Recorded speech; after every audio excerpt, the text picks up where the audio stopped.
Rhea Khan, hun har laget 3 dokumentarfilmer fra USA. 2 av dem ligger på spilleren i NRK. Og Khan har møtt høyreekstreme abortmotstandere og har laget dokumentar om å være muslim i USA. You are one dumb female Muslim. You know, if we were out here enforcing Sharia law, we'd go ahead and take you around the corner and rape you if we were a good Muslim. If we were a good Muslim group, we'd take you and your little immodest little pants there around the corner and we'd have our way with you. I've received abuse like this so many times in my work, I thought I was used to it. Jihadist, Islamic But after woman, weeks of filming here, I briefly lose my cool. Step back. Step back. Get in Iraq. Control yourself. So you think me wearing these jeans? You're provoking rape. I wouldn't be surprised if you get raped tonight wearing those jeans walking down the street. Velkommen, Rhea Khan. Vi skal ta dette intervjuet på engelsk. Du foretrekker det etter mange år utenlands, så da gjør vi det. What's your perspective on what's going on in USA now?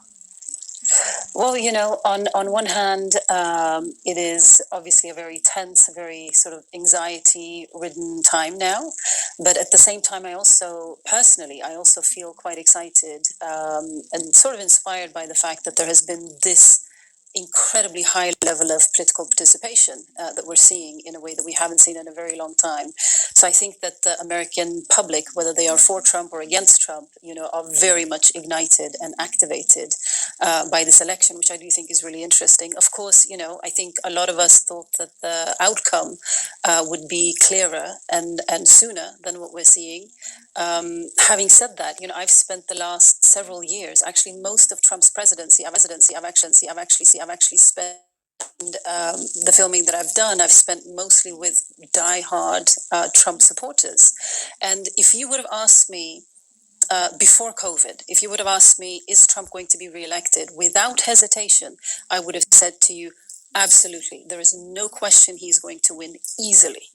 However, after COVID and his response to COVID, and after the racial tensions and protests that we saw post George Floyd murder, instantly my sort of clarity in terms of that just waned and faded very quickly. So I think, you know, now it's, you know, anybody's game, which is really interesting, I think. Why has the society become so polarized, do you think? I think that American society and political discourse has been polarized for quite a while. I don't think that that is something that is the doing of Donald Trump. What I have felt is, I have to be honest, like I've gone to America many times now, and every time that I've gone over the last few years, you can feel the tension.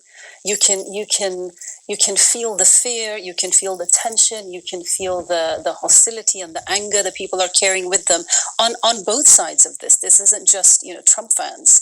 And it's almost sort of tangible at this point. And I think the inability, I think the polarization essentially comes from the inability of people to be able to speak with each other and speak across their differences, and also the willingness to carve out a space for reconciliation, for dialogue, for being able to speak and listen to each other, even if we disagree with each other, even if we dislike each other. That sort of desire, that appetite hasn't been there on any side of the political spectrum. And I think the polarization and the deepening divides in America, I think, are evident. And I think things are just going to get worse in many ways. You know, the fracture in that society are becoming so profound. And the fear, the hatreds, the us and them, and the echo chambers have become, on all sides of this, have become the norm. And I think if you only surround yourself with people that you agree with, if you only are willing to revel in that and sort of pat yourself on the back for having all the correct political opinions and for being on the correct side of all these issues, and you sort of shun and ignore and dismiss anybody that's different from you, then, you know, why wouldn't it be polarized? So I think whoever wins, I think especially if Biden does win, I think the biggest challenge for Biden and for Harris is going to be how to reunite a country that is so profoundly fractured, so profoundly divided at this point. And I think they will not manage to do that if they continue the tradition of the Democrats to this point of shunning, demonizing and ignoring Trump fans. Thank you for your If they are not perspectives on able this, Delia Khan.